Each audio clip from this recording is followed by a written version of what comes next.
I figured I share a little bit about myself, a little bit more about my story, and why I do the work that I do. It's honestly an honor to share um, my story, right? As a first generation immigrant who was born and raised in Mexico till the age of 16. I had the honor of serving in the Army and completing 2 tours in Iraq. Those were 2 very challenging years. Today, I'm also a military spouse and a human rights advocate, and I serve as the president for Repatriate Our Patriots. Um, I'm also a fierce believer in the power of community service, and that's what Americans Heroes Group podcast really brings to our community.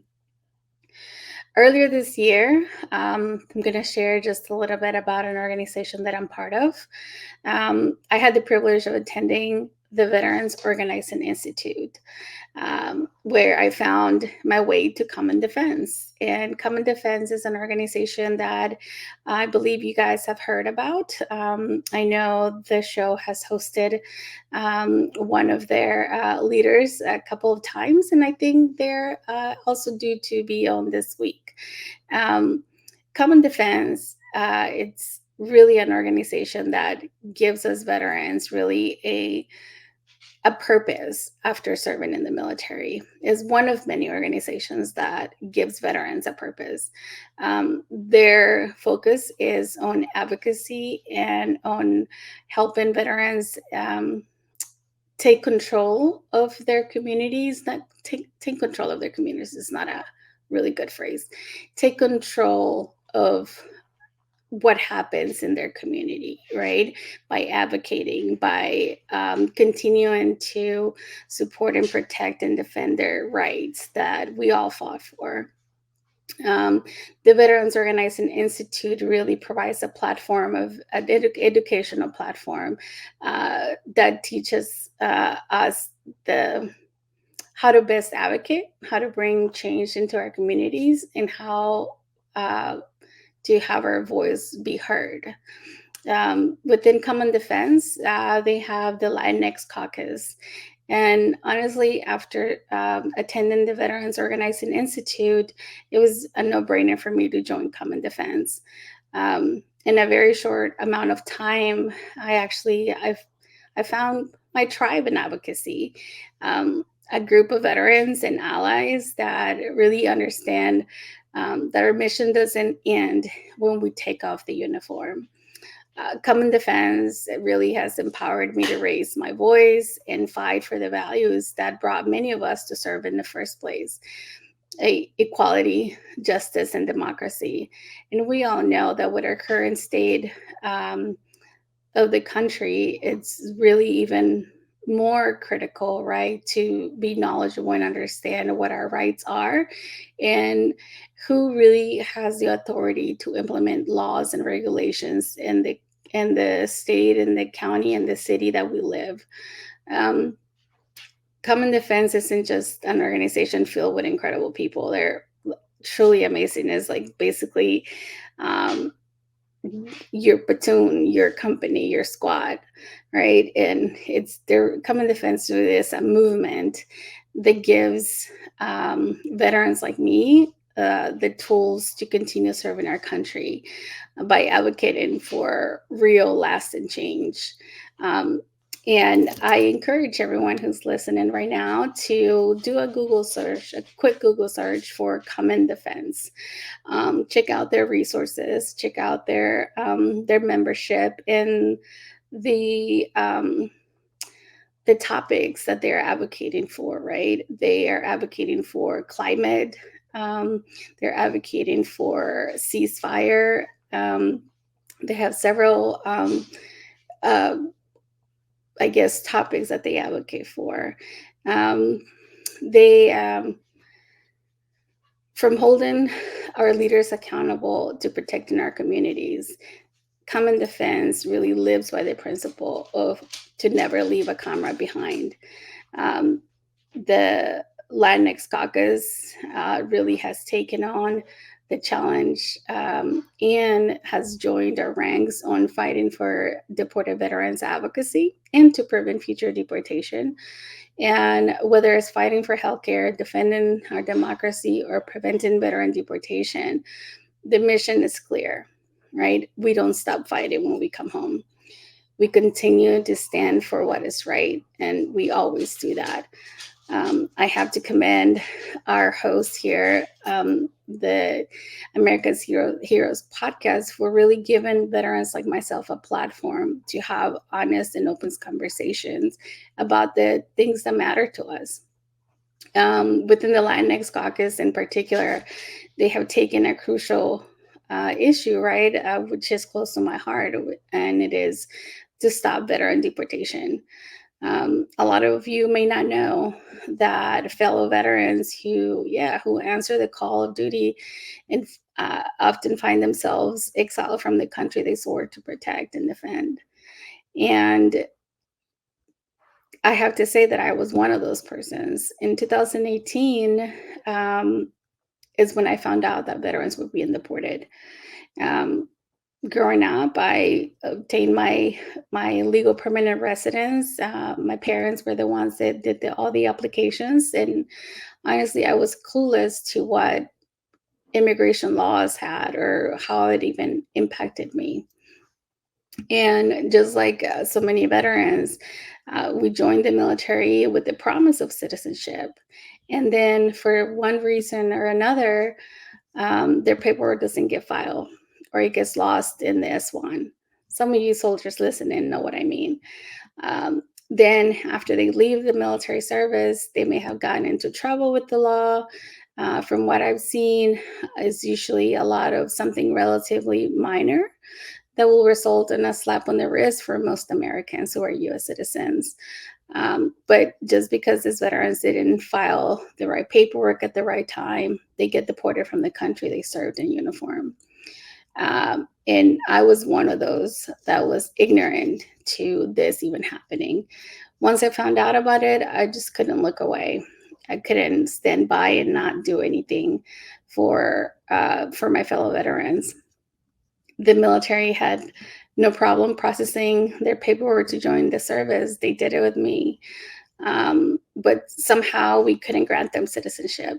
I didn't get it. I obtained my citizenship after I deployed, after I left the military, actually. I served 2 combat tours in Iraq, and one of the thoughts that crossed my mind while I was in the Humvee, waiting for a roadside bomb to be clear, was, if I get captured, will they negotiate for me? Or will they just let me be out here because I'm not a US citizen? So that was probably silly for me to think that, right? Because at the end of the day, I was wearing the uniform and I was a service member. They probably would have, hopefully, see, I still think about that. But the military had no problem in processing our paperwork to join, but somehow we just couldn't grant us the citizenship that they promised. And now, due to an issue or an incident that happened where they got in trouble with the law, they're sent away. Oftentimes, they're sent to countries that they haven't lived in years. Many of the deported veterans actually came to the United States when they were young. We're talking about 5, 6 years old. They don't even speak the language. They have no support system and no way to access the veteran benefits that they've earned. It's really a gross miscarriage of justice. And it's also a double jeopardy.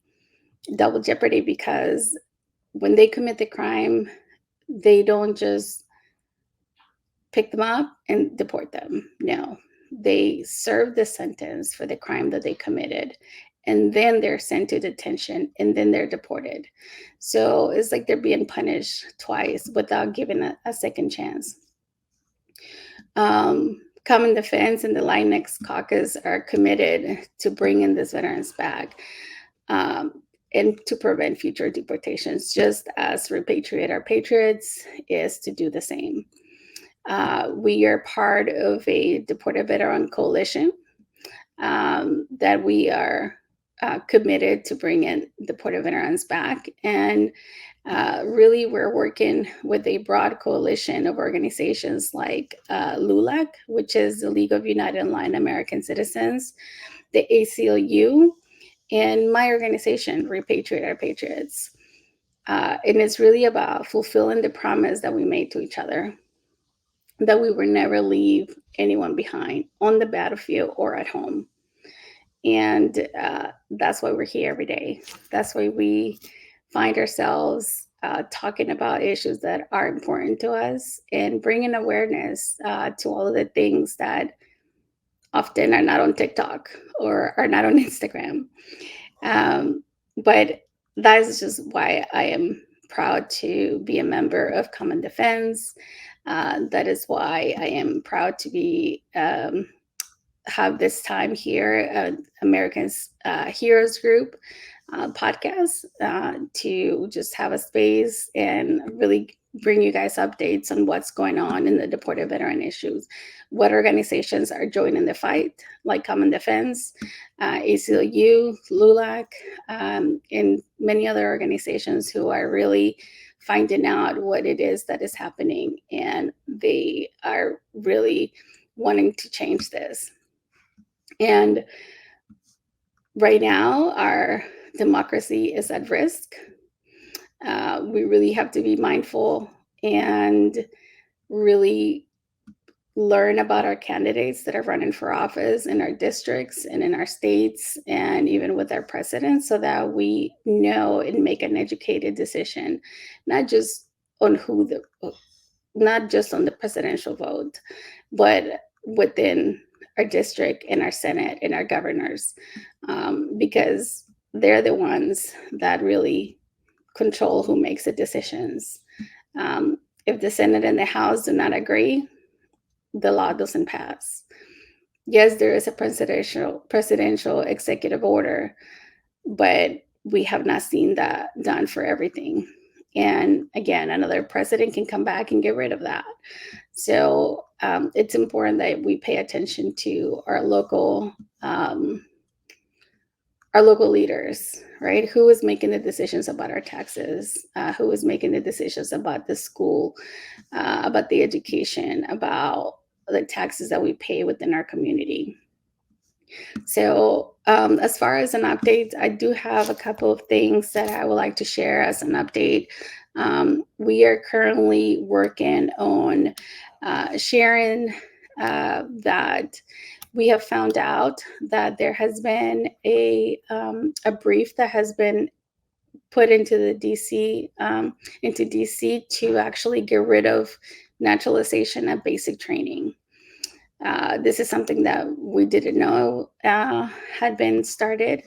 There is currently a signed MOU between the Department of Defense and the Department of Homeland Security, where service members are actually obtaining their naturalization upon graduation from basic training. And this has been very successful. The Department of the Air Force has a great system going on in San Antonio. The Navy is doing a great job. The Marines are as well. And the Army is following the lead as well. So the reasons of why they are filing that case to stop naturalization at basic training blows my mind, especially in this state where we have a recruiting crisis. It is our belief that our Department of Defense secretaries, like the Secretary of the Navy, the Air Force, and secretaries of our branches are not aware that this is happening. And if they are aware, it makes you wonder why. We think this is a political stunt that they're trying to do to hurt the Biden and Harris campaign, because if this passes, it will stop naturalization at basic training, which will leave more service members at risk of deportation in the future. So we are right now currently seeking ways and means to bring this to the attention of the President Harris and Biden administration to let them know the injustices that that are undergoing behind the scenes. Because then we will probably have more deported veterans in the future, and that's just unfair. At the same time, we are working very hard at finding veterans who need support in filing their humanitarian paroles before the president elections happen. Reason being is because the uncertainty of we really don't know what's going to happen. We don't know who the president will be. And if it doesn't go our way, it's going to be really scary. Those that look like me and those that don't look like we belong here will really have a target on our backs. They're talking about mass deportations, and that is just not the way to handle things. So because of that, we must prepare. We must prepare and have parameters in place on how to respond if the elections go the wrong way. Another thing for, again, I'm going to mention I am the president for Repatriate Our Patriots. If you don't know about us, you can find us at repatriateourpatriots.org. And you can learn more about our mission, about the work that we've done, and also you can support by making a donation. We are all volunteers. None of us have a salary. And we do this because it's the right thing to do and because we love what we're doing and because we live by our motto of never leaving a veteran behind.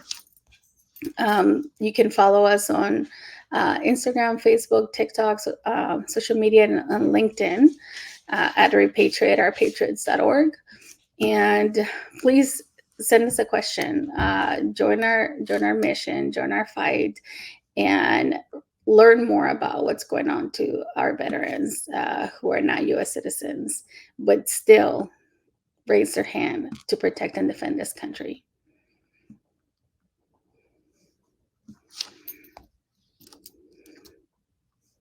And I don't think we're going to have my guest, Pastor Emma Lozano from Chicago, join us. But we were probably going to reschedule that to have her, as she is the vice president for the Midwest for the League of United Latin American Citizens. She's doing incredible work in Chicago. She's leading several projects and fighting for to keep families together. And many of you may have already heard about her. But she has been doing this advocacy work and the human rights work for many, many years. And she's a very strong advocate there in Chicago. And we look forward to having her in the near future. But again, my name is Danitza James. I go by D. I'm an Army veteran, and I am the president for Repatriate Our Patriots. I am also part of the Military and Veterans Affairs Committee for the League of United Latin American Citizens, LULAC. And I am a board member for the Association of Naval Service Officers, ANSO. ANSO is having a symposium in the Western region on December 2nd through the 6th in San Diego, California. And if you are part of the Sea Services, we would love to have you at the symposium. You can find more information about ANSO at ansomil.org. That is ANSOMIL.org.